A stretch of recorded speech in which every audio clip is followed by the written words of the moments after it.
Caiu. Tá, então eu vou começar, pessoal. Aí a gente já ganha um tempinho, né? Vou projetar aqui meus slides.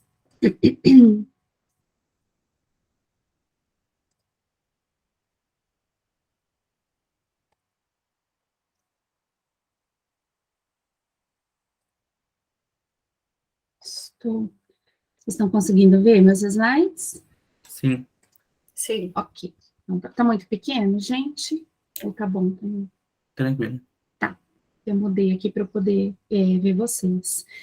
Bom, então eu tenho aqui também com a gente, né, participando aqui na nossa sala, alguns orientandos meus, o Guilherme e a Raine estão aqui, obrigado pela presença, Guilherme e Raine, qualquer coisa, vocês podem ficar à vontade aí para falar, assim como todos os outros colegas, né? Então, a gente tem um tempinho de fala, né, que foi imposto para que a gente desse um pontapé aí numa discussão, né? Então, esse grupo, ele é um grupo que centrou aí numa discussão a respeito da investigação matemática e da resolução de problemas, né? Então, só para vocês me conhecerem rapidinho, não vou ler meu Lattes nem nada, né, mas só para vocês saberem que eu trabalho aqui na Universidade Estadual de Maringá, no Paraná, né, obviamente, e também eu trabalho no programa de pós-graduação aqui, da UEM, e também trabalho no programa de pós-graduação da Unespar, Universidade Estadual do Paraná. E, basicamente, né, eu trabalho com pesquisas voltadas para a didática da matemática, que são pesquisas que têm um viés da didática da matemática francesa, né, de origem francófona, né, e também, né, sou primeira secretária da SBEM, da Sociedade Brasileira de Educação Matemática, que é a qual eu convido vocês a se associarem, aqueles que ainda não são sócios da SBEM, né, a SBEM, ela traz diversas vantagens, né, para aqueles que são sócios, né, uma delas vocês viram foi a isenção do pagamento aqui do nosso evento, né, então é bem legal, né, e vocês sócios convido também para participar da assembleia que a gente vai ter logo mais às 11h45 após o encerramento do evento, tá? E também sou coordenadora adjunta do GT14, que é um GT vinculado à Sociedade Brasileira de Educação Matemática de Didática da Matemática. Bom, então, a gente vai conversar um pouquinho, né, vou iniciar agora a fala sobre a investigação matemática, e eu fiquei pensando, assim, tentando trazer alguma coisa nova, né, para que a gente pudesse discutir, para que a gente pudesse olhar, né, mas eu acho que a primeira coisa que a gente precisa ter em mente, né, quando a gente fala da investigação matemática ou fala de qualquer outra teoria que a gente venha utilizar, é que a gente tem que ter em mente que ela não é a resolução de todos os problemas, ela não resolve todos os problemas, né? Então, por exemplo, no caso das aulas investigativas, né, a gente não pode dizer que uma aula que é feita de forma investigativa, ela é muito melhor do que qualquer outra aula. Existem muitas outras metodologias, muitas outras formas que a gente pode abordar, né, que a gente pode trabalhar dentro da sala de aula. E, por exemplo, né, em alguns casos, a gente tem casos em que é necessário uma memorização, né, então é necessário que o aluno aprenda a memorizar, por exemplo, um endereço, um número de telefone, a ordem do alfabeto, alguma contagem ou coisas desse tipo, né, às vezes é necessário que o aluno guarde aquela informação por meio de uma memorização, certo? Mas aqui a gente pretende discutir alguns aspectos da investigação matemática do ponto de vista do professor, né? Então, pensando assim, como professor, quando eu vou propor uma aula de investigação matemática, né? Como que eu posso propor essa aula, né? E aí pensar, assim, em coisas nesse aspecto e nesse sentido, né? E aí, né, eu gostaria que vocês ficassem bem à vontade, né, depois para discussão, e aí que vocês, até quem gostaria de falar, né, depois se apresentasse, dissesse o que faz, se trabalha com pesquisas na área, tanto na investigação matemática quanto na resolução de problemas, né, para que a gente possa, conversando também sobre as pesquisas que vocês realizam, né. Eu não pretendo abordar aqui questões do livro Investigações Matemáticas na Sala de Aula, de Ponte Brocard de Oliveira, né, esse livro, para quem conhece, né, eu acredito que a maioria de vocês que trabalham com investigação conhece esse livro, que é esse livrinho aqui da coleção Tendências. É um livro muito utilizado quando a gente fala em investigação matemática na sala de aula. Então, ele traz, o que esse livro basicamente ele traz, né? Ele traz algumas atividades de investigação em sala de aula, atividades numéricas, algébricas, geométricas, de investigações que podem ser realizadas, né? E esses autores, eles deixam, assim, o professor, né? Eles colocam sob o professor um papel, assim, de tentar atribuir ao aluno um papel semelhante ao pesquisador matemático, né? Então, o aluno vai ter lá uma determinada situação, né, em que ele vai, por exemplo, uma sequência de números em que ele vai partir do zero. Ele vai olhar para aquela sequência de números e vai tentar explorar aquela sequência e formular algumas questões. Questões que podem ser formuladas baseadas no padrão da sequência, né, baseada talvez na disposição em que essa sequência se encontra. Então, ele vai olhar para a maneira com que essa sequência está posta e vai começar a explorar e formular questões. Depois, ele vai formular algumas conjecturas a respeito daquilo. Então, ele vai pensar nas questões, vai pensar algumas conjecturas e vai começar a testar aquelas conjecturas para ver se o que ele estava pensando é válido. Será que essas conjecturas que eu estou aqui, né, pensando na minha cabeça são válidas? Então, eu começo a testar essas conjecturas. E depois, ele justifica as conjecturas. E aí, no momento da justificação, né, é o momento em que questões muito fortes da matemática são introduzidas, né? E aí o aluno, então, tem que dispor, né, dessas questões, dessas proposições matemáticas, propriedades matemáticas, para que ele possa justificar as conjecturas que ele mesmo elaborou. Então, sob a visão desses autores, né, de Ponte, da Brocard e da Oliveira, a investigação matemática, ela é bem solta, né? Ela é bem, assim, livre, né? Não tem um problema posto, né? Então, o aluno mesmo é responsável por conjecturar, né, por formular problemas, né? E aí, baseado nessas formulações, ele vai fazer a sua investigação matemática. Então, basicamente, né, eles trazem no livro, é como eles se aproximam um pouco do trabalho do investigador matemático, mas aí no contexto de sala de aula para alunos. Então, isso que eu falei para vocês agora, aqueles que já estudam sobre investigações matemáticas na sala de aula, não é nenhuma novidade, né? Vocês já conhecem, já leram, né? Tá tudo nesse livrinho aqui que a gente recomenda para quem pretende estudar sobre investigações matemáticas, né? E tem muitos outros textos também, né, de origem portuguesa, que vocês podem também ler para se aprofundar um pouco mais, né? Mas eu pretendo trazer aqui outros aspectos, né? Então, eu vou trazer alguns pontos de um trabalho escrito por Goldenberg, né? É um pesquisador, educador matemático também americano, né? Então, primeiro, ele lança a seguinte pergunta: mas então por que investigar? Então, num primeiro momento, precisa haver a motivação, né? A motivação. Então, para começar, a não ser que você esteja ouvindo uma história que seja muito fascinante, né, que venha te chamar muito a atenção, né, é muitas vezes mais divertido você fazer do que simplesmente ouvir, do que simplesmente ficar escutando, né? Então, ele parte desse princípio, ele também pensa, né, e vem ao encontro, né, do que o Ponte Brocard Oliveira também expõe no livro, né, uma ideia não contradiz a outra de forma alguma, elas se complementam, né, mas ele diz o seguinte, que quando o aluno age, aquela atividade em si, ela se torna mais interessante do que simplesmente quando ele escuta. E, além disso, quando você trabalha com uma aula diferente, como, por exemplo, uma investigação na sala de aula, né, a aula se torna diferente da forma como sempre, comumente é proposto, que são as aulas expositivas, né? E é até possível que a investigação, especialmente quando ela envolve materiais físicos, o que pode acontecer, né? A gente pode envolver materiais manipuláveis, a gente pode envolver um jogo, né? Especialmente quando envolve esses materiais, ela estimula mais neurônios ao difundir sua história através de mais canais. Uma vez que os alunos, quando eles fazem essas manipulações e quando eles observam essas manipulações, e também quando eles verbalizam essas observações, discutindo as atividades, pode proporcionar, então, a formulação de conjecturas e proporcionar um melhor incentivo aí na aprendizagem. A gente tem diversas pesquisas que abordam sobre isso, né?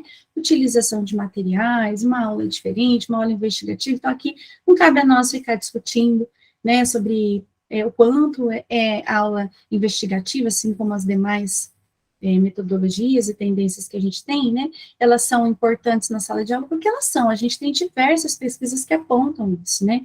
Então, na aula de matemática, há pelo menos uma razão para incluir a investigação, uma razão especificamente relacionada com a natureza da matemática. Então, o Goldenberg, ele traz um pensamento, assim, voltado para a questão de que a própria natureza da matemática, então, como que a matemática foi constituída?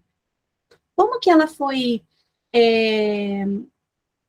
organizada, elaborada, né, e a gente sabe que nem todos os momentos foi ali de forma linear, mas como que ela foi elaborada? Foi por meio de uma investigação. E aí ele fala, se nós estamos estudando com a matemática, será que não seria interessante a gente pensar na matemática por um viés investigativo? Então, eu acho bem bacana assim, esse ponto de vista, né? Então, consequentemente, né, se um dos objetivos da educação matemática é fazer com que os alunos aprendam como que as pessoas descobrem fatos e métodos, né? Então, deveria também a gente se dedicar a um momento em que as pessoas vão descobrir fatos, né? Porque a própria matemática se constituiu dessa forma, por meio de descobrimento de fatos, e a gente pode proporcionar isso nas aulas, nas nossas aulas, né? E a gente não pode, né, o Goldenberg fala que a gente não pode simplesmente apresentar esses fatos para os alunos, para que eles venham aplicar, né, esses fatos, mas eles precisam também fazer parte dessa descoberta, né? A gente pode lançar aí atividades em que eles podem descobrir junto conosco, né, professores, e aí, a partir dessas descobertas, pensarem técnicas em que eles mesmos podem explicar, podem justificar, e eles mesmos podem observar os limites dessas técnicas, né? Porque provavelmente, quando a gente pensa numa aula investigativa e quando a gente elabora conjecturas, ela tem os seus limites, né? Que dentro da matemática a gente chama lá de, na matemática em si, né? Não em pesquisas da área de humanas, mas na matemática em si a gente tem as hipóteses que precisam ser satisfeitas e a tese que a gente quer, onde a gente quer chegar, né? E essas hipóteses, elas impõem limites às conclusões que a gente chega. Então, quando a gente traz o aluno para esse contexto de investigador matemático, né, a gente pensa nesse sentido, em que o aluno precisa também pensar em limites que podem constituir essas hipóteses e chegar a determinadas teses que são as suas conclusões. Bom dia, Suzy. Não sei se você quer dar algum recado, entrou aqui na nossa sala. Me falar bom dia, desejar um excelente trabalho a vocês, né? Nós muitos nos falamos aí pelos grupos, né? Mas agora, aí, mesmo que seja de forma online, dá um bom dia aí para vocês. Obrigada, bom dia, Suzy Meire. Bom dia, Marcelo, seja bem-vindo. Muito obrigado. Esperamos que no próximo evento, né, seja presencial para nos conhecer, né? Tinha que ter feito já isso aí. É verdade, né? Que a gente Como é que é brincar lá nas cataratas? Você viu que lindo, né? Nossa cidade é muito bonita. Mas vamos sim, no próximo ano, a gente faz um evento presencial para que todos possam aqui estar conosco, né? Aqui de forma que fique até mais fácil a comunicação. Mas igual, está muito bom assim, tá, que vocês estão aí participando, e eu agradeço aí, um bom trabalho para vocês. Se precisar, estou aqui, tá à disposição. Mas o Felipe está aí como um apoio para vocês aí. Muito obrigada. Obrigado. Obrigada, Suzy. Mariana interromper. Imagina. Bom, então, né, essa é a ideia, né, é o aluno pensar não só no que ele pode fazer, mas no que ele não pode fazer, né, com aquilo que ele está concluindo, né. E aí, o objetivo principal é que ele aprenda a ser um investigador, né, para que ele aprenda a fazer investigações e tirar conclusões, né. Então, mais sucintamente, né, a gente não tem nenhuma objeção em relação à memorização, né, a gente não acha que os alunos possam aprender através da descoberta, somente através da descoberta, né, ou mesmo que eles aprendam melhor através da descoberta, mas se eles se limitarem a memorizar, eles não aprendem a compreender as coisas, né, então, muito além, né, da memorização, o aluno precisa compreender o que ele está fazendo. E a gente que fez o curso de matemática, né, a gente viu, quando nós entramos, né, na graduação, nós aprendemos a estudar, não é verdade, Felipe? Você que está aí cursando, né, matemática, é assim, ou você aprende que você precisa compreender o que você está fazendo, porque se você decora aquela lista de exercícios, o professor provavelmente vai dar uma diferente, vai dar um exercício diferente daqueles que você decorou. E aí, se você não compreendeu de fato o que você está fazendo, você não vai conseguir, né, resolver. E como professores de matemática, principalmente, a gente precisa compreender, né? E para o aluno não é diferente, para que o aluno possa avançar, para que ele possa evoluir no seu estudo, ele precisa compreender o que ele está fazendo. Decorar não é o suficiente, né? Então, na matemática, na ciência, no conserto de automóveis, assim como na vida, de um modo geral, a gente tem que aprender a compreender as coisas, né? Então, da mesma forma, quando a gente pensa em atividades práticas, como, por exemplo, consertar um automóvel. O mecânico, ele precisa compreender o que ele está fazendo, porque ele vai ter que encontrar o problema que está ocasionando aquela fumaça lá que está saindo, ou o fato do motor não estar funcionando, né? Então, ele precisa compreender todo o sistema que envolve ali o funcionamento do carro, desde a parte elétrica até a parte mecânica, para que ele possa detectar onde está o problema e fazer o conserto. Então, na vida, de um modo geral, a gente precisa compreender, investigar as situações, né? Eu sempre costumo falar, né, que a gente que faz matemática, que fez, né, matemática, que é professor de matemática, a gente gosta de investigar, a gente gosta de saber o porquê, gosta de entender, gosta de pensar em soluções, gosta de tentar testar essas soluções, né, porque parece que já é algo que está impregnado na gente, né, algo que vem mesmo da nossa formação. E isso não é só para nós, como professor de matemática, né, para a nossa profissão, mas é para a vida, de um modo geral. Bom, e aí eu vou então para uma parte um pouco mais prática aqui da minha fala, que é o último momento, porque não pretendo me estender muito, né, mas é onde eu trago um texto, eu acho que a Rainha e o Guilherme, se eles participaram de um evento que nós tivemos, eles podem conhecer já esse texto, a gente trouxe alguns aspectos desse texto, mas eu vou falar agora sobre um outro ponto de vista, né, que é um texto da Carine Millon-Forret. Então, esse texto é um texto francês, né, onde essa pesquisadora, ela traz uma situação de sala de aula. Então, uma situação em que o professor propõe uma atividade para os alunos, e a pergunta, que inclusive é o título do artigo, é: o cilindro tem quantas arestas? E aí, por que eu trouxe esse artigo para a gente conversar aqui, né? Porque eu quero agora olhar, trazer para vocês um olhar da investigação matemática, um olhar do professor como aquele que planeja a sua aula, como aquele que elabora o momento da sua aula e que deve pensar em alguns aspectos, e aí a gente vai discutir aqui. Eu vou deixar bem aberta a discussão.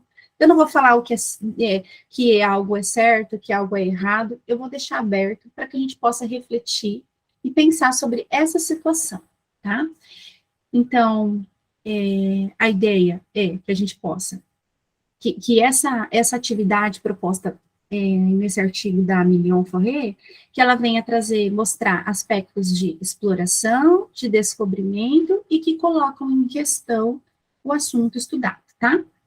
Então, foi elaborado um plano de aula por um professor de matemática. Então, esse plano de aula tem o seguinte objetivo. Então, quando o professor pensou nessa aula, vocês que já fizeram a disciplina de estágio, que já são professores, sabem, né, que a gente elabora um plano de aula, sempre, né, com o propósito ali de subsidiar as nossas aulas, né, e no caso desse professor não foi diferente. Então, ele elaborou um plano de aula e o objetivo era motivar a utilização das palavras faces, arestas e vértices. Então, ele pretendia, né, trazer de modo com que os alunos pudessem criar uma certa intimidade com essas palavras faces, arestas e vértices, e mais do que isso, que eles pudessem compreender, né, o que é uma face, o que é uma aresta, o que é um vértice. E aí, esse professor preparou sua aula, organizou os alunos em duplas. Cada dupla recebeu 4 sólidos de madeira: o cubo, o paralelepípedo, o prisma de base hexagonal e o cilindro. Até aí, ok. E aí, a ideia, né, é que um dos alunos, então esses alunos foram divididos em duplas, né, e que um dos alunos escolhesse um desses 4 sólidos, sem dizer qual foi, tá? Então, a gente tem esses 4 sólidos aí, né, o cubo, o paralelepípedo, o prisma de base hexagonal e o cilindro. E ele, então, iria descrever para o seu colega da dupla, então eles estão em duplas, e ele iria descrever para o seu colega da dupla o sólido que ele escolheu, mas sem mostrar para o colega que sólido era esse. Então, o colega, a partir da descrição, ele vai tentar adivinhar qual foi esse sólido escolhido. E a ideia, quando o professor planejou a sua aula, era que os alunos, para a descrição, os alunos utilizassem as palavras faces, arestas e vértices. Tá? Então, observem, vamos para o primeiro ponto aí. A gente pode ver aí um contexto de uma aula investigativa, né? Então, é uma aula em que a gente tem os aspectos ali de exploração, de descobrimento, em que a gente coloca em questão, né? E por que que ela pode se enquadrar numa aula investigativa, né? Porque o próprio aluno, né, vai ter que começar a pensar, então, porque a aula investigativa, ela não é somente, assim, você pensar em questões aleatórias, né? Mas você pode também tentar descobrir algo que é posto, né? E aí, então, com base no que o colega vai descrever, o aluno vai ter que tentar pensar nos prováveis sólidos que vão se encaixar. E aí ele vai ter que trazer ali na sua mente, né, todo o arcabouço que ele tem de concepção de sólido geométrico e o que ele acha que encaixa, que não encaixa. Então, ele vai começar a pensar em questões do dia a dia, ele vai começar a pensar em questões que ele já estudou durante as suas aulas, né, junto ali com a professora de matemática, o que ele já viu, o que ele não viu. Então, ele vai começar, o aluno que vai tentar descobrir, ele vai trazer, então, à sua mente todas essas questões, né. E aí, então, ela entra ali num contexto de aula investigativa, porque também ele vai ter que colocar em xeque ali o que esse sólido tem, o que esse sólido não tem, o que esse sólido satisfaz, o que não satisfaz, quais satisfazem aquilo, quais não satisfazem. Ele vai tentar começar a agrupar, esses entram, esses não entram, esse eu tiro, esse pode incluir aqui. Então, ele vai fazer todo um trabalho aí de investigação, né?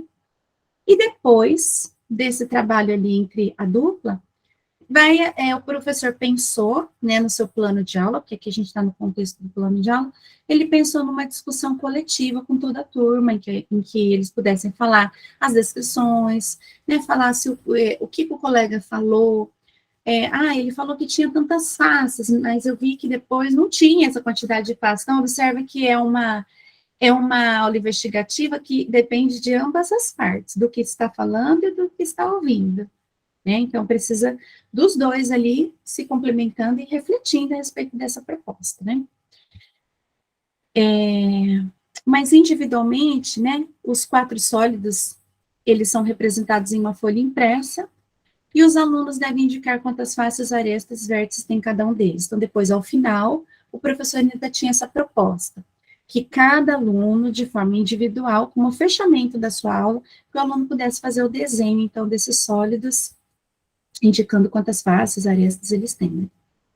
E aí, então, rapidamente aqui, eu vou falar um pouquinho do que aconteceu, tá? Já estou finalizando. Então, um pouco do que aconteceu com esse professor, né? Então, o professor fala, você tenta dizer como ele é feito para que os outros tentem adivinhar. Aí eles perguntam, podemos dizer a cor?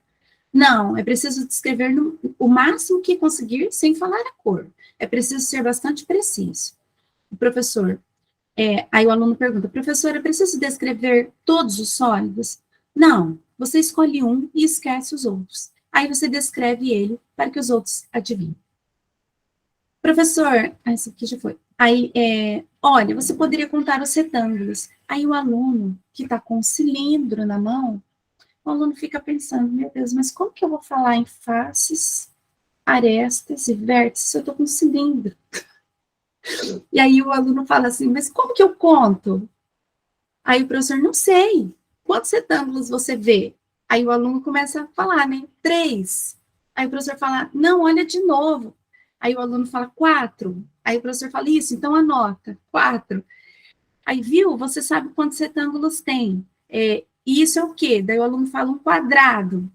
Mas quantos tem 2? Então anota. E aí o Mohamed, né, desculpa, aí o Mohamed que está com cilindro fala, mas tem 0 arestas, professor. Sim, 0 aresta. Uma aresta é o que, Mohamed? É um segmento que liga 2 vértices, tá vendo? Não é uma diagonal. Então não tem aresta. Ah, mas eu contei 2, mas o Mohamed com cilindro, ele viu 2 arestas. Ah, não, bom, vamos para outro sólido. Então, olha só, né? Que interessante. Aí eu trago esse trabalho para a gente pensar sobre o ponto de vista do professor, né? Quando a gente propõe uma aula investigativa. E talvez por isso que haja tão pouco aulas investigativas propostas, né? Porque o professor, ele precisa, ali o objetivo da aula dele era incentivar o uso das palavras faces, arestas e vértices. Mas ele colocou um cilindro dentre os sólidos geométricos. E ele não se deu conta de que a gente fala em faces, arestas e vértices para poliedros, que não é o caso ali do cilindro. Então, como eu me estendi, né,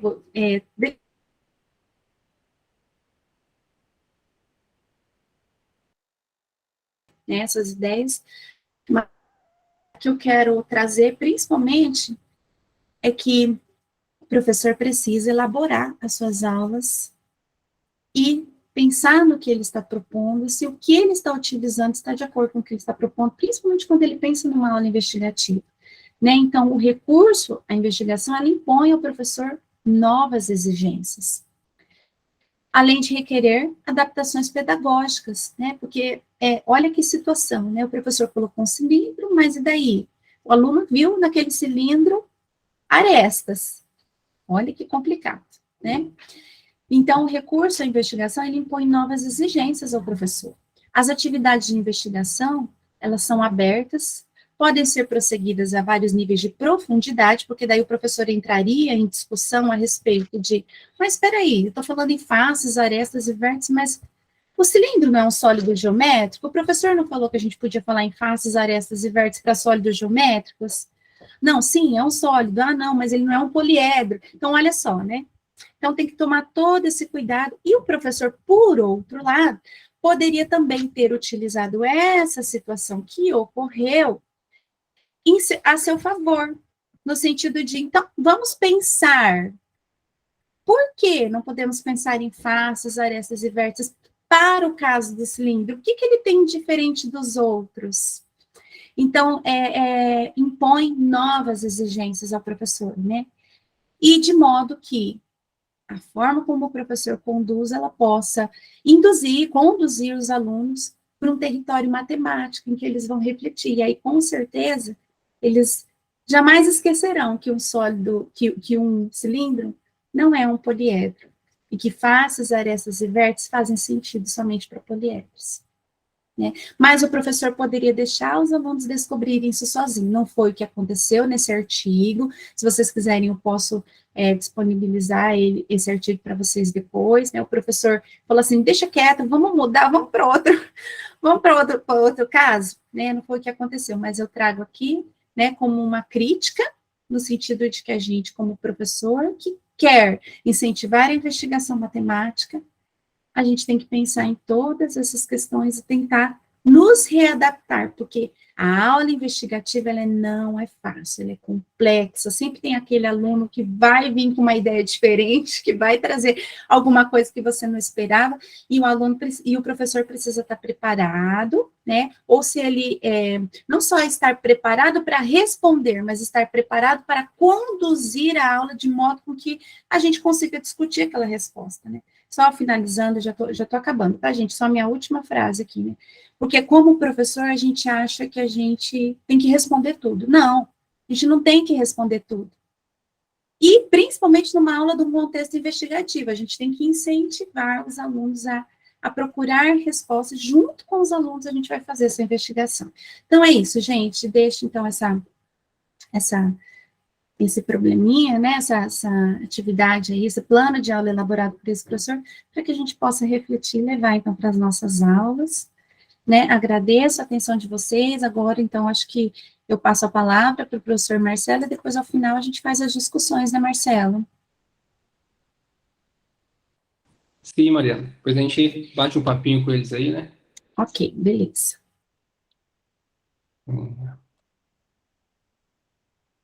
Ele se apresenta também. Permitir.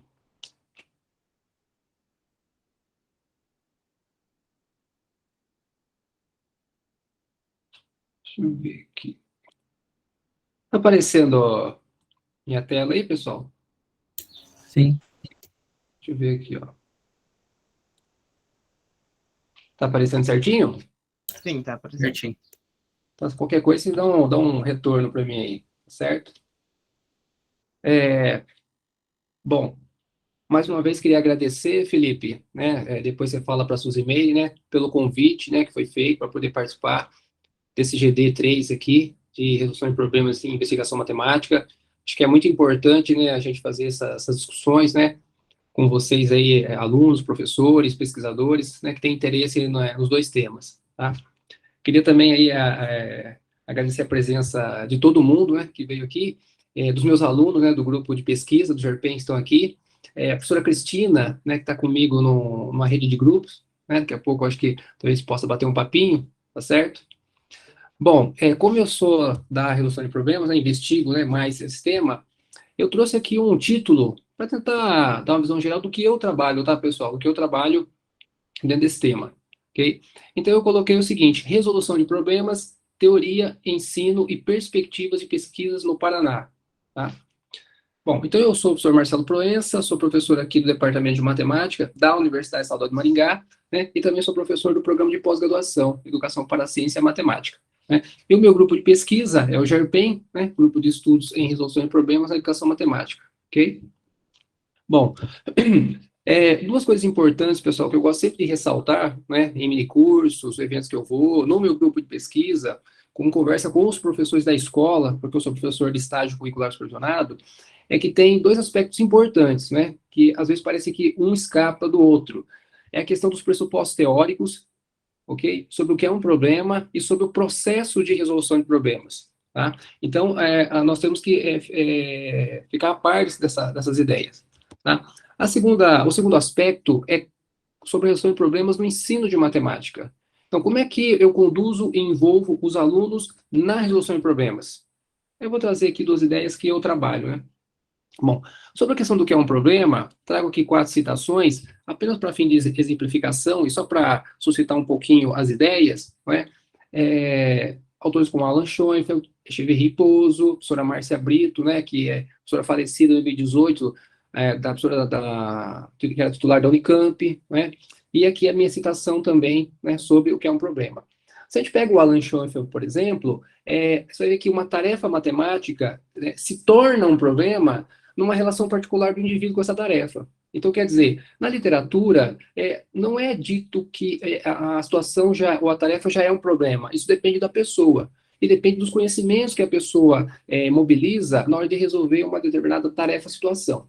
Eu trago em destaque aqui esses termos, né? Pode ver em negrito, a primeira citação, tarefa matemática, depois ela se torna um problema. Na segunda citação, uma situação, aí depois ela é considerada como um problema. Aqui na terceira citação, uma situação, tal, uma situação problema. E por último, o que eu coloco, situação de matemática, se torna um problema. Quer dizer, nunca a situação já é um problema. Precisa o aluno se envolver, ou a pessoa se envolver com a situação, e aí sim, numa dificuldade, né, ela pode, então, estar diante de um problema.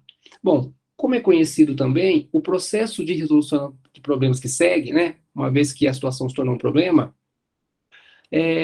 tem um processo baseado em etapas, fases do pensamento, né? E eu gosto sempre de pensar sobre isso porque é um processo de pensamento, não é algo linear que acontece, né? Apesar de ter essa sequência. Então, eu trouxe 3 aqui, né? Que no caso seria o George Polya, né? O matemático que é conhecido, né? Sempre citado, né? Em trabalhos. O Robert Sternberg, né? Que é da área da psicologia cognitiva, que eu estudo, e quem é da psicologia cognitiva, como o grupo de pesquisa da Unesp de Bauru também estuda o Robert Sternberg, né? E a minha também, tá certo? Dentro da área da psicologia cognitiva, com uma síntese das etapas de resolução. Então, são 3 sugestões aqui, nós temos mais autores, né? Aí, do ponto de vista da ciência, as pessoas podem fazer suas escolhas científicas.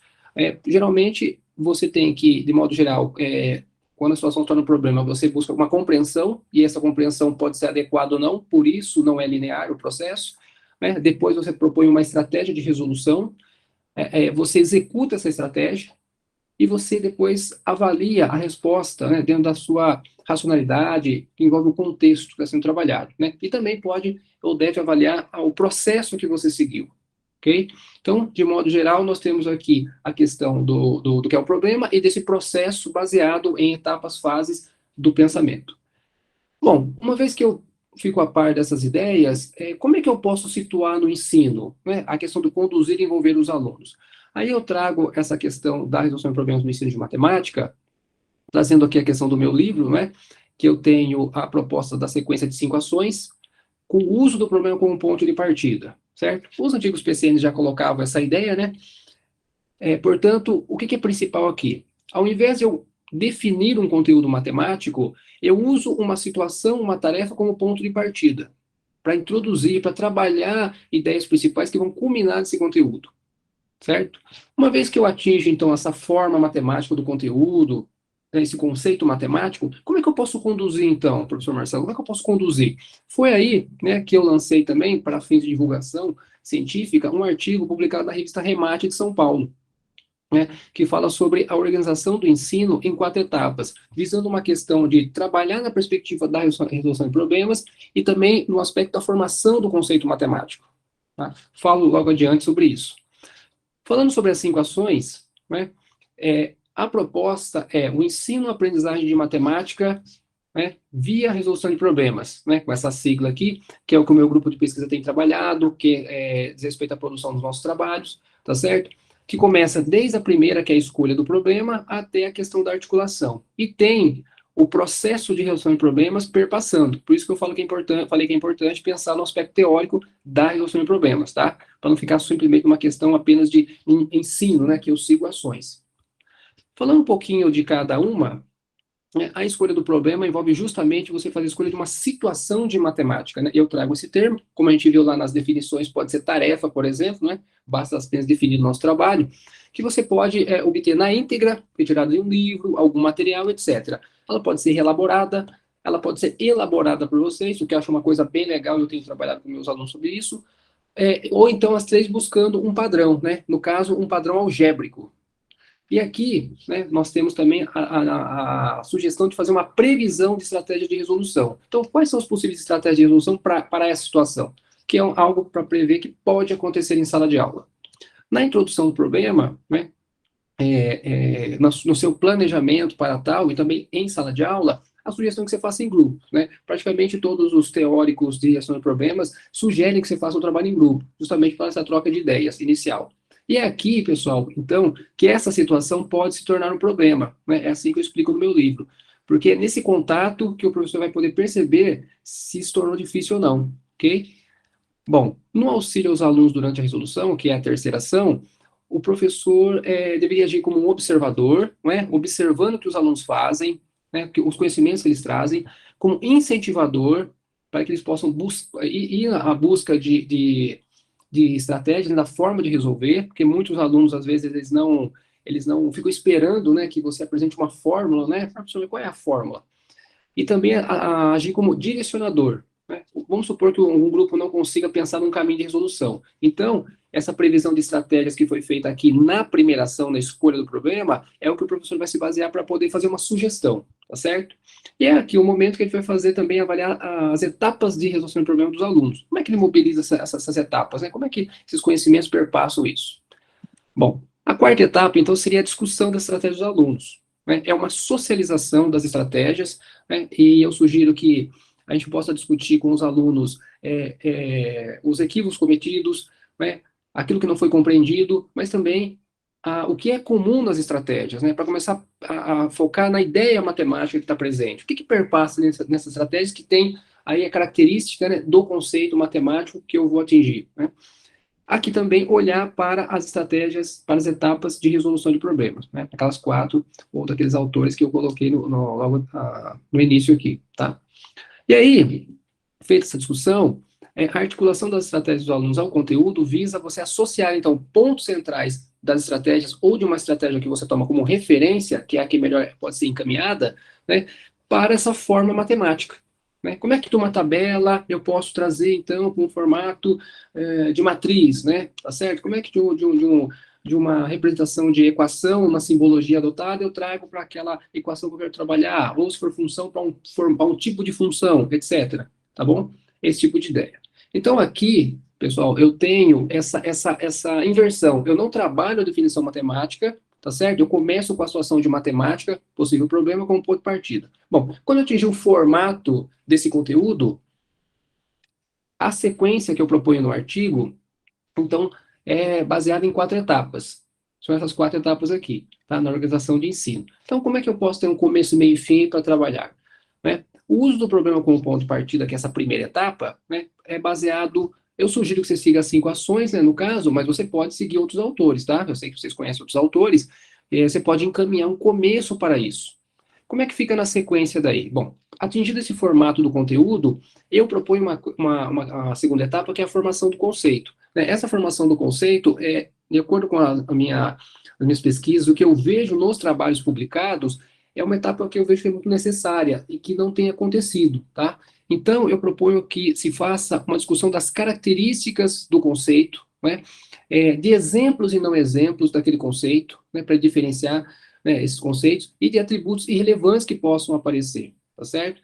Então, a gente nota muitas vezes que você rotaciona uma figura, por exemplo, um quadrado, né, que é bem conhecido, rotacionou o quadrado, aí é losango, né? Quer dizer, a rotação tira a questão conceitual, o que é a figura? Na verdade, não. Você tem uma equação de segundo grau, nós conhecemos lá o x² menos 5x mais 6 igual a 0. Mudou o termo x² de lugar, deixa de ser uma equação de segundo grau, né? Não, né? Então, são características aí, ou atributos relevantes, que não podem interferir no reconhecimento conceitual, tá? Então, isso é muito importante. Bom, depois da formação do conceito, a terceira etapa é a definição do conteúdo, né? Nessa definição do conteúdo, eu proponho que você evite também dar a definição de maneira pronta. O que você tem que fazer? Aproveitar a etapa anterior e relacionar as ideias compreendidas ali e a definição que é dada pelos alunos, né, que eu chamo de consulto mental, que é dos autores que eu utilizo, para que possa, então, fazer uma relação com a simbologia da definição matemática, criando, né, essa construção das ideias, tá certo? E é nessa terceira etapa também que o professor, né, vai trabalhar os conhecimentos procedimentais, ou seja, os algoritmos que estão envolvidos, o uso em exercícios, né, justamente porque também cumpre um papel importante na aprendizagem. Né? O uso em exercícios é um tipo de aprendizagem dentro da cadeia de aprendizagem, conforme explicou para a gente um psicólogo cognitivo, o Robert Gagne. Né? Bom, por fim, durante esse percurso, a sugestão da quarta etapa de aplicação em novos problemas, né? Apesar do nome aplicação em novos problemas, né, na psicologia, né, e eu também entendo que nós estamos falando de novas situações. Então, eu trago novas situações e a sugestão é que você traga situações contextualizadas. Mas por quê? Porque daí, no uso desse conceito matemático, né, você vai ter que o aluno pode ter dificuldades em relação ao contexto, né? Termos que estão no contexto que ele não consegue trazer para a linguagem matemática, né, pode estar envolvidos. E aí é o momento de você avaliar as etapas de resolução de problemas, mas nessa perspectiva da resolução de problemas, tá certo? Então, como é que ele passa a compreender essa situação? O que interfere nessa compreensão? Para não virar apenas uma aplicação das coisas, né? Algumas pesquisas têm, infelizmente, apresentado resultados muito gerais sobre quando você trabalha os problemas, né, após conteúdo. Fica muito numa dificuldade que o aluno teve, mas não se explora de maneira mais profunda, né, essas dificuldades, né, em relação às etapas de resolução, certo? Então, pessoal, são essas duas sugestões teóricas que eu tenho. Dentro dos estudos do GERPEN, do meu grupo de pesquisa, né, falando da pandemia, né, que é o tema do nosso evento, eu apresento aqui dois trabalhos, né, que se tornaram artigos, né, de revista. A da Tereza, né, Rosário, que falou de área de triângulo, que vai ser publicada agora na revista Paraná Educação Matemática, e do meu aluno de iniciação científica, Caio Shindi, que a gente publicou um artigo na revista da Colômbia, né, essa proposta de frações.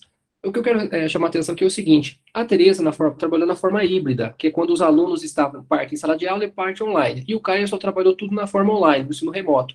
E eles ficaram com dificuldade desses alunos para participar, para usar conhecimentos de matemática. Quer dizer, foi um desafio nesse momento, sabe, durante a pandemia, ok? Depois a gente bate mais papinho sobre isso. E aí, ainda nos estudos do GERPEN, agora no pós-pandemia, não é? Eu ilustro aqui com duas pesquisas de doutorado em andamento, né, dois alunos meus, o William e o João da Luz, né? O William, ele já qualificou recentemente, tá certo? Trabalhou aí com inequação do primeiro grau, o João está trabalhando com sistemas lineares, né? E em ambos os casos, nessa conversa que eu tive com eles, nesse pós-pandemia, eu senti muito a dificuldade dos alunos, né? Para encaminhar o trabalho, quer dizer, muitos conhecimentos anteriores que estavam mal formados. Ou seja, o que o professor Vinícius de Macedo falou na palestra da abertura, quando ele coloca o pós-pandemia entre aspas, tem que ser colocado porque isso ainda nos persegue, né? Está aí e há necessidade de resgatar esses conhecimentos dos alunos, né? Que eles que não estão bem formados. E, assim, isso vai interferir nessas pesquisas atuais que nós vamos fazer ainda, ok?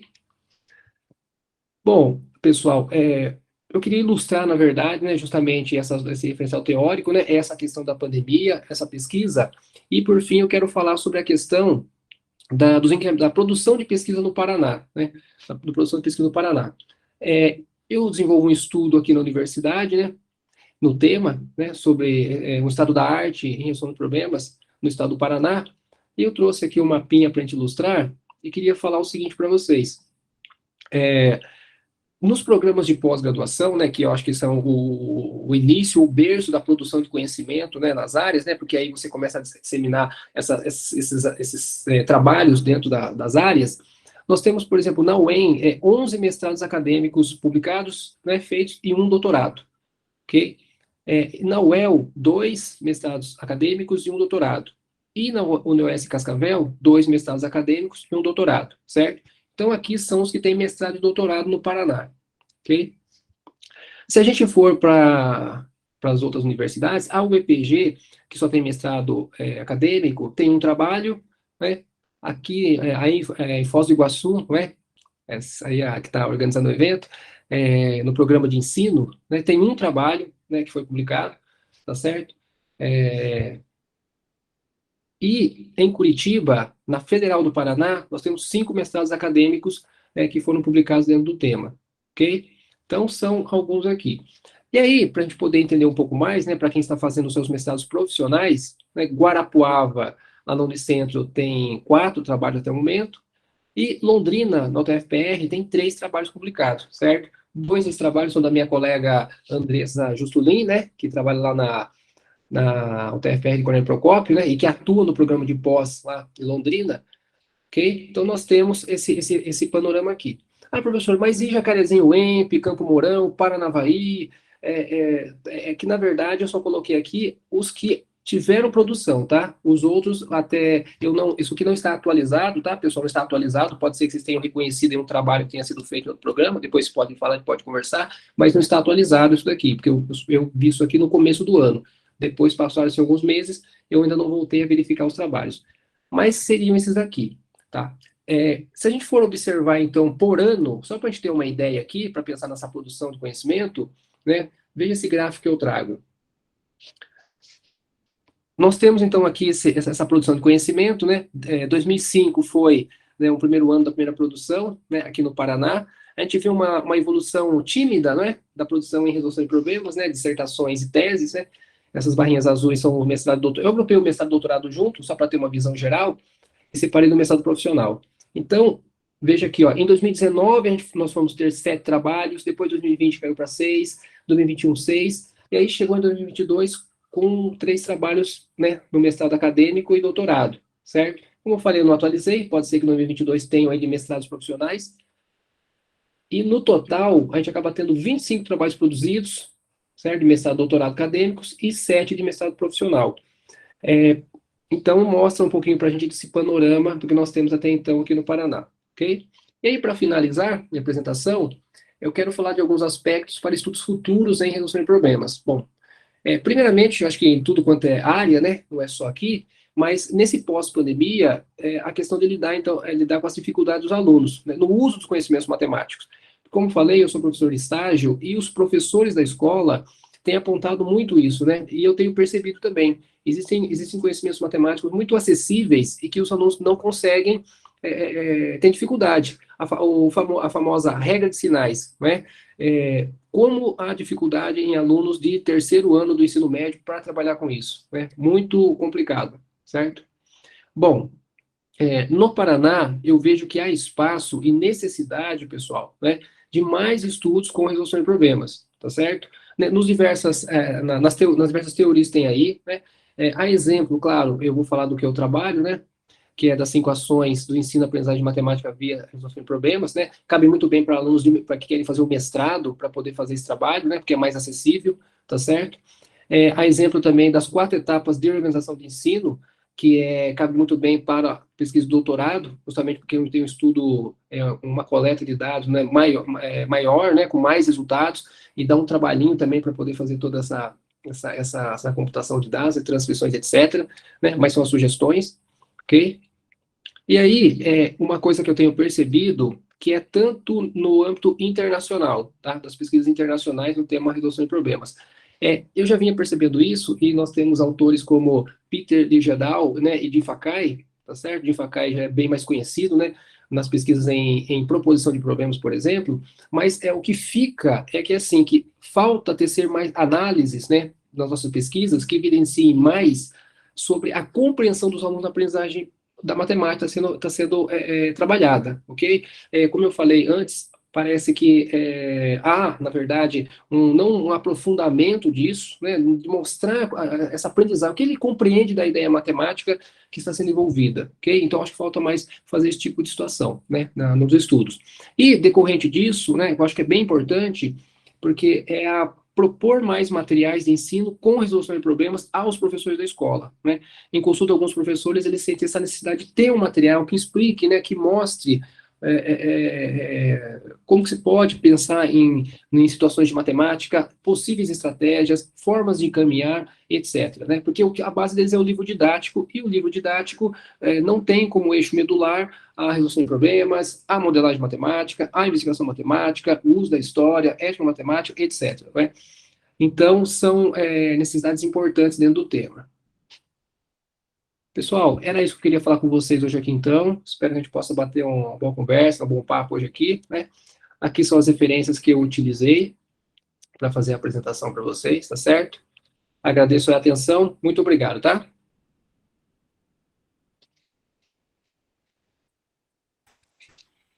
Ok, então acho que a gente pode abrir para as discussões, né, Marcela? Acho que a gente poderia perguntar para o pessoal quem que quer compartilhar, o que faz, o que pesquisa, se tem pesquisas aí em investigação matemática, em resolução de problemas. Acho bem legal isso aí, Mariana. Para ver quais são Onde os que... focos, né? Ou futuros focos. Mariana caiu?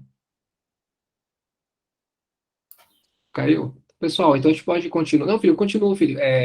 Pessoal, a ideia do GD justamente é essa, né? Um grupo de discussão para a gente poder bater papinho, né? Apesar da Mariana ter apresentado da investigação matemática, né? E eu ter falado sobre resolução de problemas, vocês podem perguntar novamente os aspectos que foram colocados, né? Para fim de entendimento, tá certo? Né? Pois a questão lá que a Mariana colocou lá do silêncio tem aresta, eu já estava aqui já tendo um indício de ataque cardíaco, né? Porque será que alguém vai falar que tem, né? Então, são coisas, você tem que ficar atento, né? E como eu também trabalho geometria, né? Então, aquilo é você ficar bem, bem focado. Mas você pode ficar à vontade. Pode falar, professora Sirlene. Meu nome é Sirlene, né? Sou doutoranda da UFPR e a minha pesquisa é sobre resolução de problemas.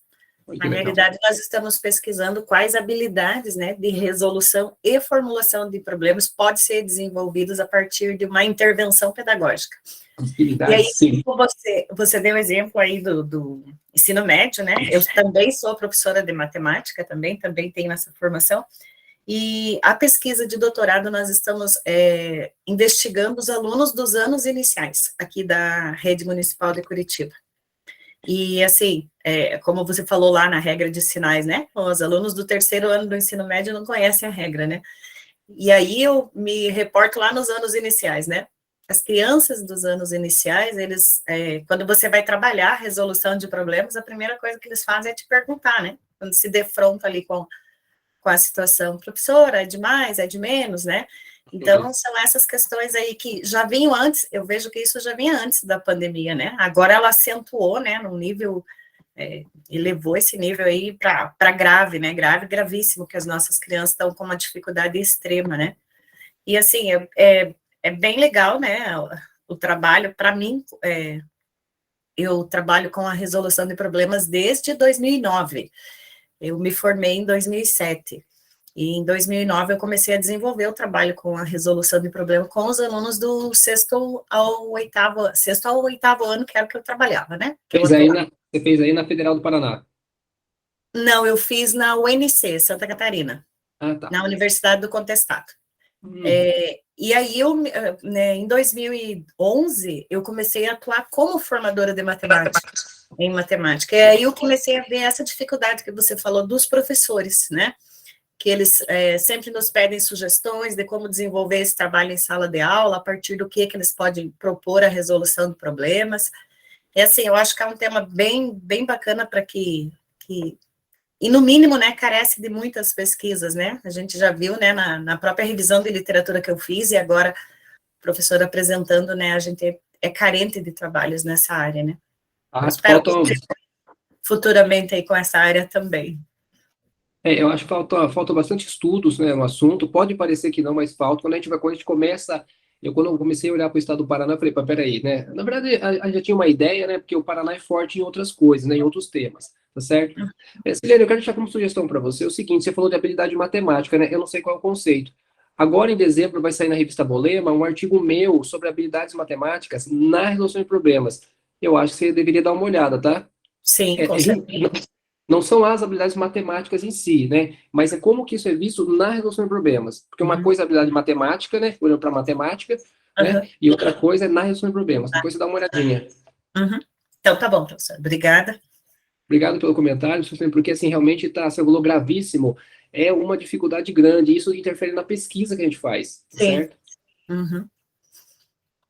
Fica à vontade, pessoal. Vocês querem falar das arestas? Celino, tem aresta, pessoal? Professor Caleb? Não tem? Eu achava que tinha, hein? Caleb, pode falar. Oi, gente, bom dia. Primeiro, parabenizar o professor Marcelo e a professora Mariana. Eu gostaria que vocês comentassem um pouquinho nessa questão de que, principalmente em resolução de problemas, que muitos documentos eles sempre apontaram a resolução de problema como algo que deve estar ali presente nos processos de ensino e aprendizagem. E agora a BNCC, com todas as críticas que existem a ela traz muito forte, né, a presença da resolução de problemas ao longo de toda a educação básica.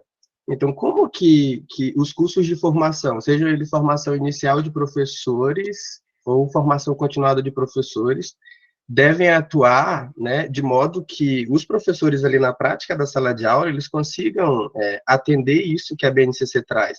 O que ela chama lá de processos matemáticos, a resolução de problema aparece muito fortemente, né? Vou deixar para a Mariana responder. Não vou deixar não, tô brincando. Vamos lá. Bom, Marcelo, porque sobre a resolução de problemas eu não sei responder nada, hein? Eu já quero colocar a investigação matemática lá na segunda etapa minha, a formação do conceito. Tá? Depois, mas vamos lá. A questão da BNCC é que, vamos pegar o PCN, né? O PCN sugeria o uso do problema como ponto de partida, não é? Quem isso? Isso é como ponto de partida, quer dizer, uma inversão. Não vamos definir, vamos começar com uma situação ou tarefa como ponto de partida. A BNCC já fala assim, ela traz a importância de trabalhar a resolução de problemas como processo matemático, mas não diz como fazer.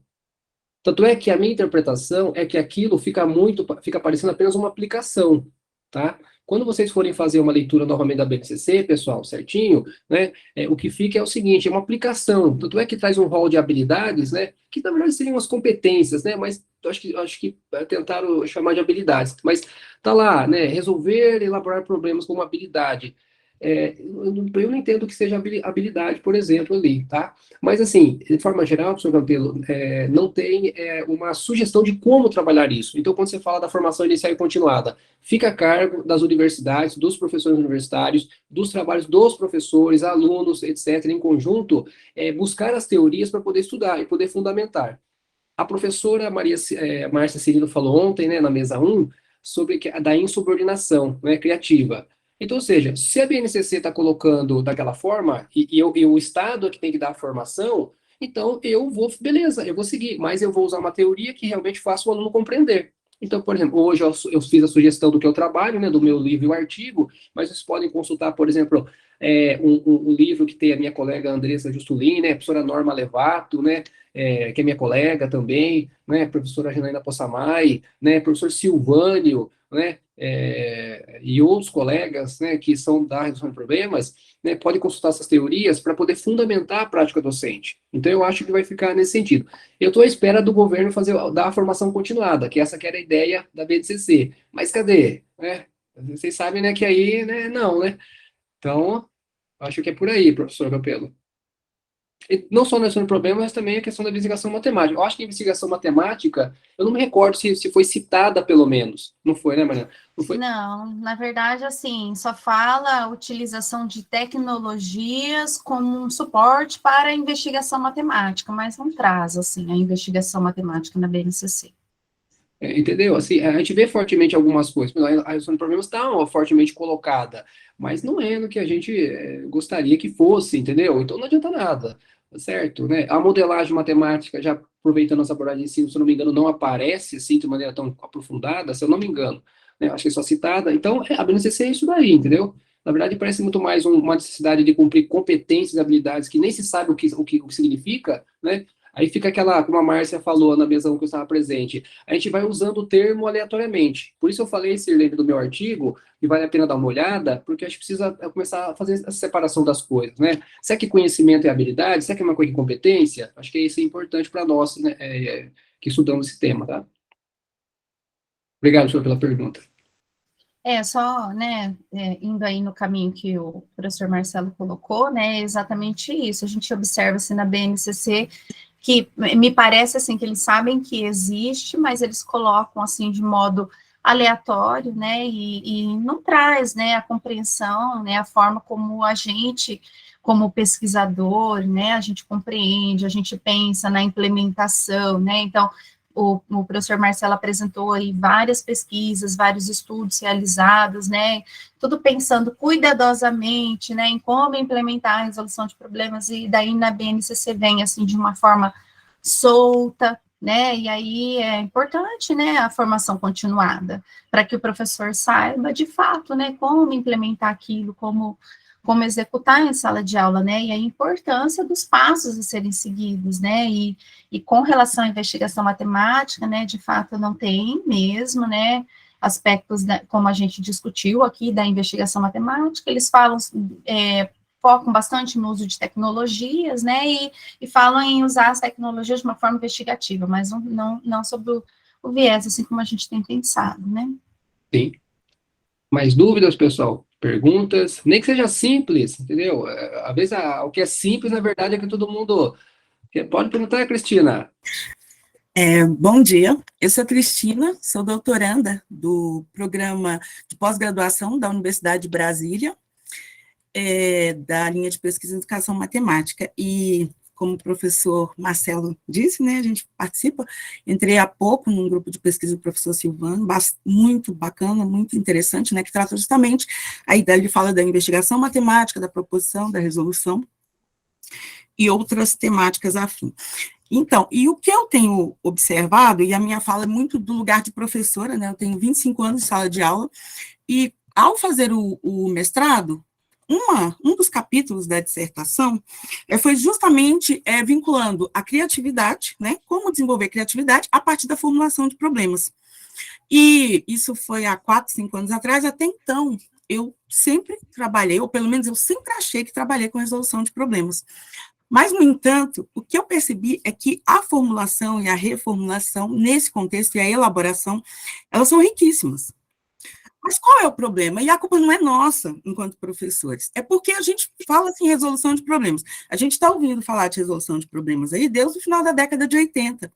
E a gente resolve problemas, mas como? Algumas pesquisas, como da professora Medeiros e outras, Silvana de Andrade, elas mostram o seguinte, que a resolução de problemas tem sido utilizada no contexto da sala de aula na concepção para, ou seja, aprendizagem, ensino-aprendizagem para resolver problema. Então, a gente ensina, você faz todo aquele processo, e ao final você pede para o estudante resolver problemas.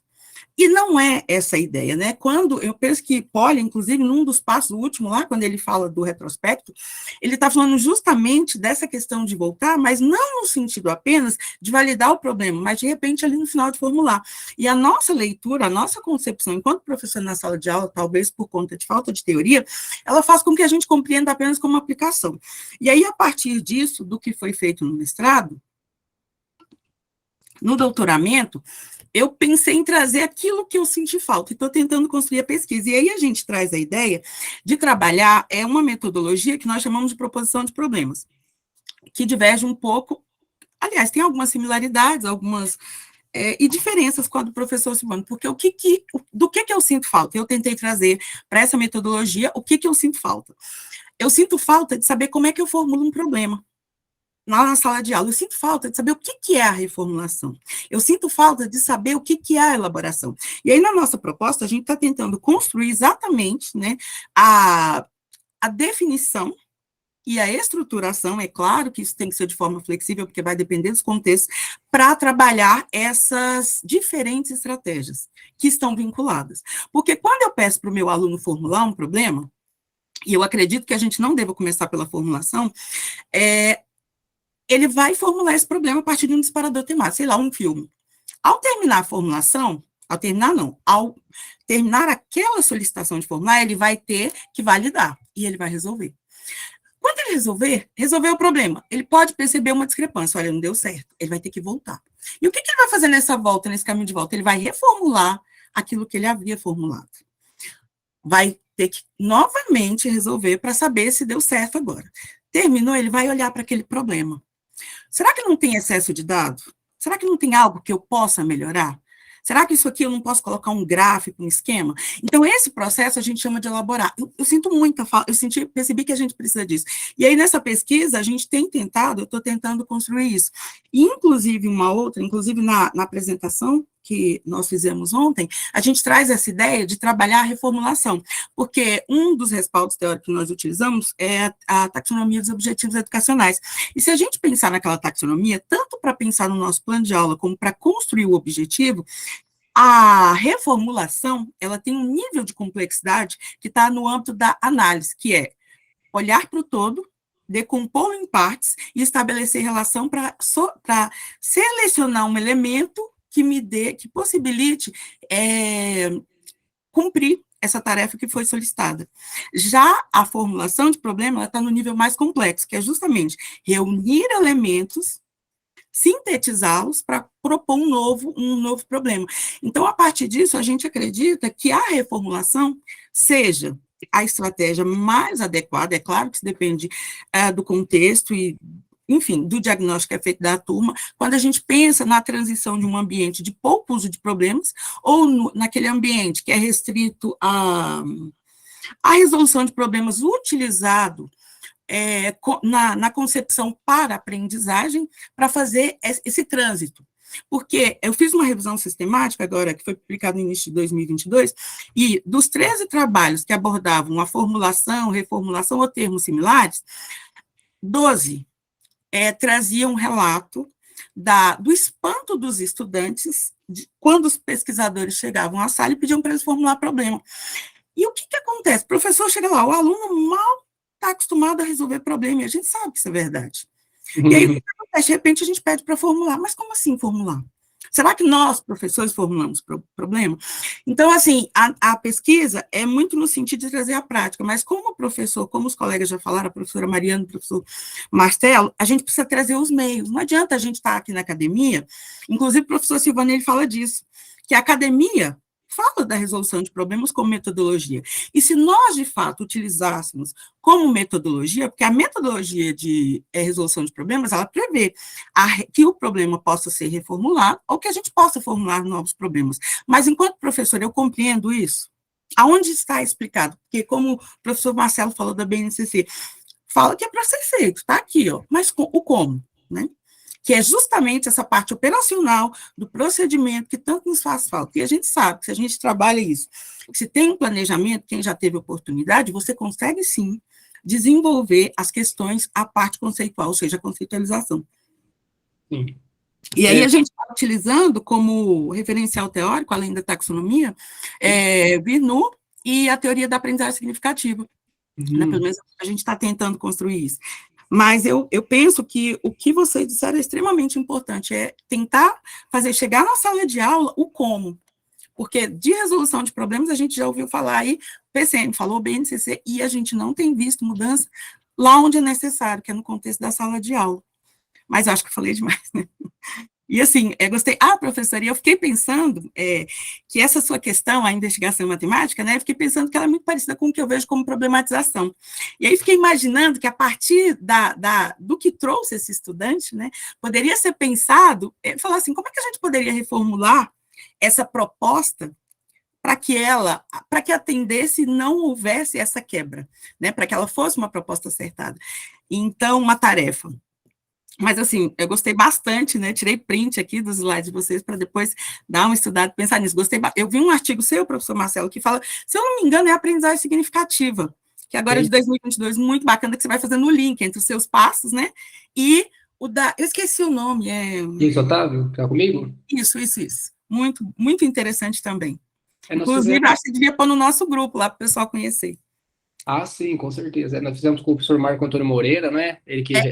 Desculpa, porque ele fala da aprendizagem significativa, né? Após o Ausbe, é isso mesmo. Nossa, achei muito interessante, que é a aprendizagem significativa crítica. Sim, para tentar olhar, porque assim, tem que tomar cuidado quando eu falei aqui das 5 ações, porque assim, às vezes a gente quer, como é que eu ensino? Aí você fica tentando buscar modelo para tentar reproduzir algo que o professor faz, e se esquece do aluno, e se esquece do que você está trabalhando. Então, por exemplo, o que você está falando, Cristina, você está mudando o foco da pesquisa, em vez de formular, reformular, certo? Então, eu trago as 4, eu tento pensar nelas de formas diferentes, entendeu? O que seria cada uma, mas elas estão vinculadas, não tem como a gente fazer essa desvinculação. Mas como é que eu posso trabalhar nesse momento a formulação, a reformulação? Entendeu? A partir de um problema que já existe, inclusive, do livro didático. Eu trabalhei isso em sala de aula na pesquisa do mestrado. E, assim, para mim, foi extremamente interessante e produtivo. E aí eu estou tentando construir essa proposta agora. Nossa, que legal. Mas isso, a gente tem que tomar cuidado mesmo, porque essa ideia de modelo, inclusive, ela é criticada. Mas a gente precisa pensar em como. E é claro que você vai fazer adaptação de acordo com a sua sala de aula, né? Sim. É legal você falar sobre isso, porque a percepção do que está sendo feito nas pesquisas, e principalmente que eu falo em sala de aula. Você vai numa pesquisa pronta, né, que já está feita, no caso, você percebe assim, peraí, mas isso aqui não está atacando muito bem o que eu entendo que seria legal para trabalhar formulação e reformulação. Então, você está fazendo uma proposta de doutorado, né, visando ampliar e melhorar esse conhecimento, né? É disso que eu estava falando quando eu estava fazendo a apresentação, né? Algumas coisas nas pesquisas não estão, preciso mostrar mais, né? Mostrar mais para a gente poder compreender mais sobre isso. Daí a importância de pesquisar mais também sobre problemas que está faltando, tá certo? Queria passar para o Paulo, para ele poder falar um pouquinho também. Bom dia, pessoal. Paulo. Sou o professor Paulo. Parabéns, professor Marcelo, professora Mariana. Eu trabalho com investigação matemática do ponto de vista da pesquisa, e no livro que a professora Mariana trouxe, lá no início, os autores colocam que a investigação matemática é muito próxima da resolução de problemas. Mas a gente precisa levar em consideração que, no momento em que essa assertiva foi formulada, Ponte, Brocard e Oliveira, eles tinham uma forte influência das concepções de Polya sobre resolução de problemas. E nós já temos outras concepções, né, pós-Polya. Uma é a do professor Marcelo, né? E aí eu tenho visto muito esta afirmação como uma justificativa para confundir resolução com investigação, né?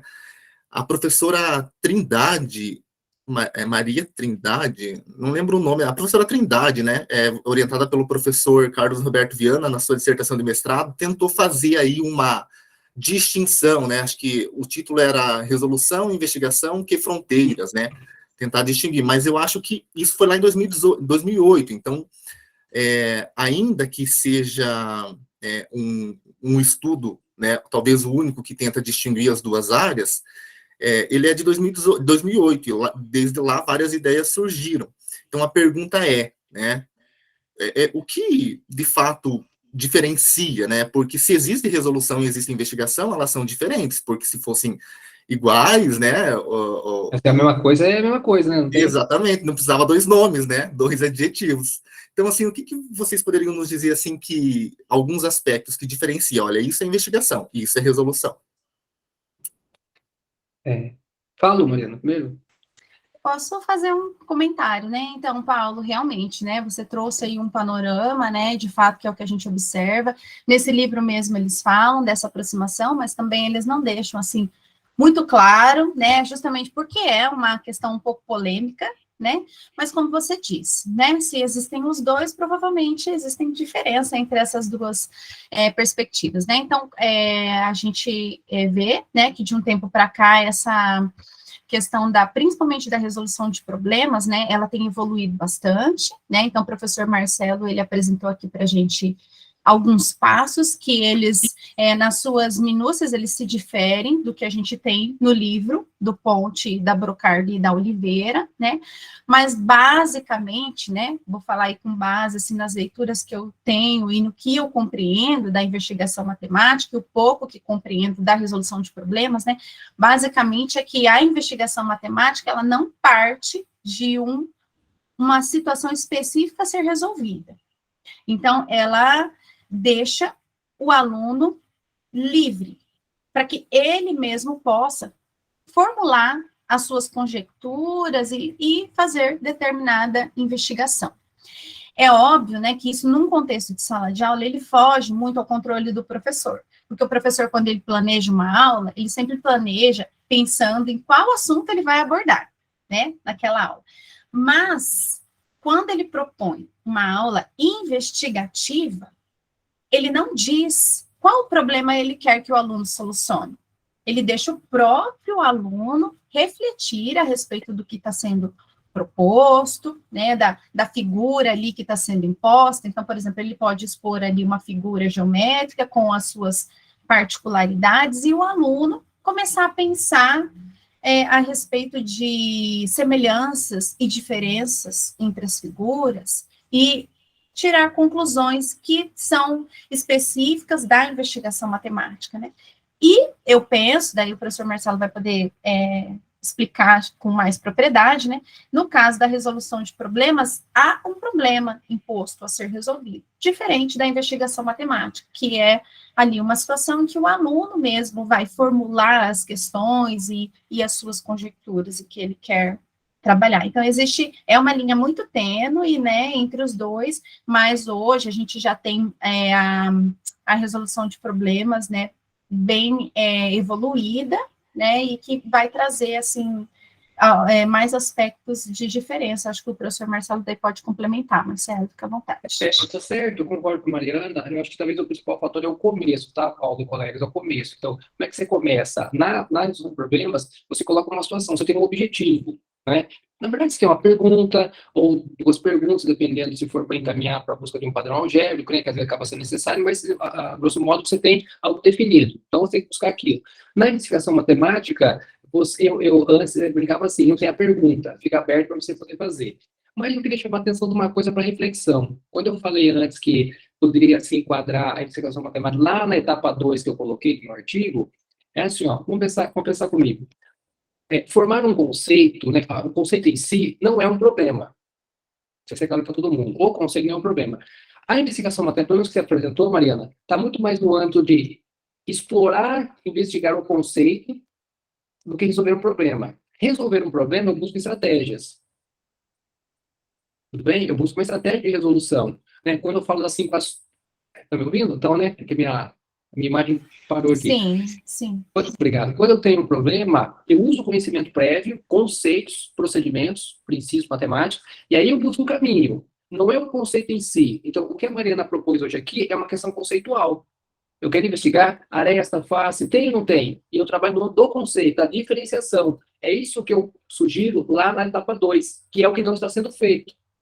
Isso é muito importante, porque veja, o que a Mariana apresentou, olha que legal. Aí a Mariana colocou mais ou menos assim, isso marca, entre aspas, né? Quer dizer, cria uma situação, né, de um certo conflito cognitivo e que o aluno passa a pensar, peraí, então o cilindro não tem, então o cilindro é zero, né? E isso fica, né? Essa é uma questão conceitual. Não sei se fica claro para todo mundo.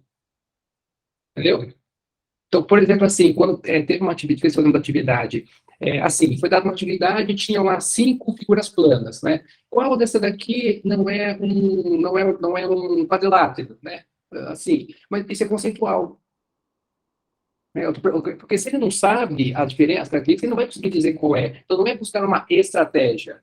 Eu acho que essa é uma das coisas, assim, que eu acho que as pessoas muitas vezes não têm visualizado. Eu falo mais ou menos um artigo meu, isso daí, ao final, é de 2018, publicado na PUC de São Paulo. Eu chamo a atenção para um trabalho que fez isso e que dá mais do conceitual, tá?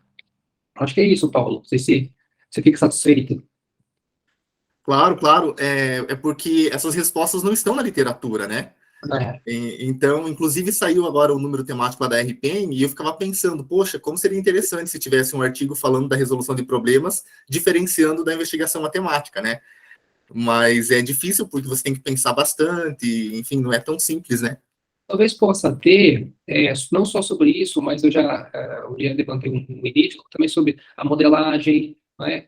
A própria etnomatemática. Eu acho que falta ainda propor essas aproximações. Só que isso tem que ser, é bom ser feito com os pesquisadores, sabe? Porque daí a gente pode atacar fortemente aquilo que é a diferença e o que é semelhante, entendeu? Mas bem legal ter proposto isso. Eu acho que tem um estudo aí que pode ser feito de maneira mais clara, aprofundada. Beleza, muito obrigado, professores. Nada, Paulo. O que mais, pessoal? Vocês não têm nenhuma dúvida mais?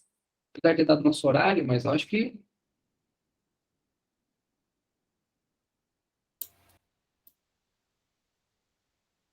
Murilo?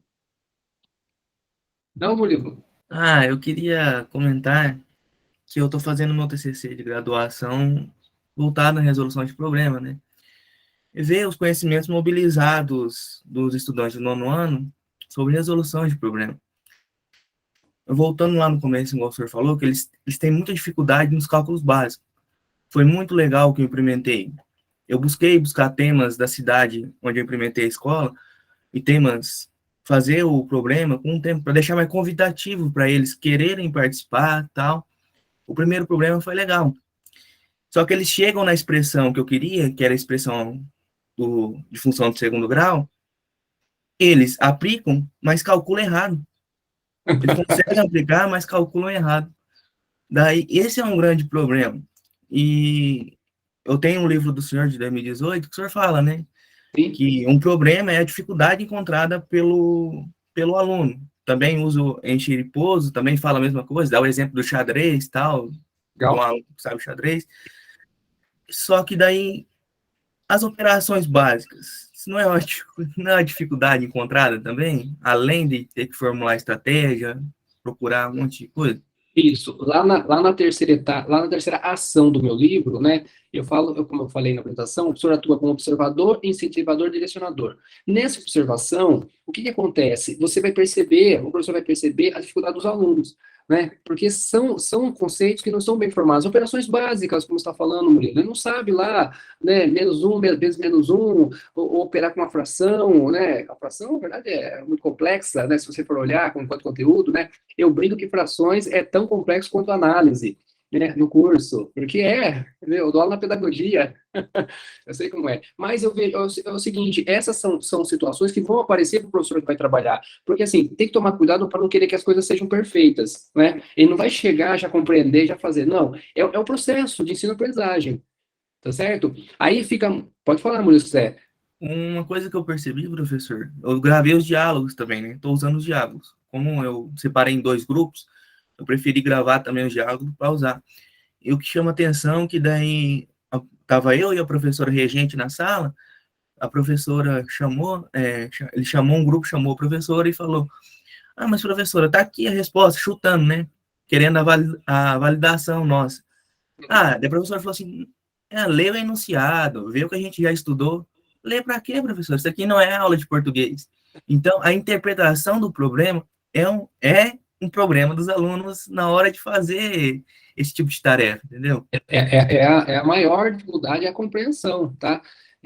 Até pegando um gancho quando a Cristina estava falando da reformulação de problemas, que ela falou assim, as informações que não... Essa que tem informações a mais, mas na verdade, se você olhar no âmbito da habilidade, Sirlene, né, é importante ter informação a mais.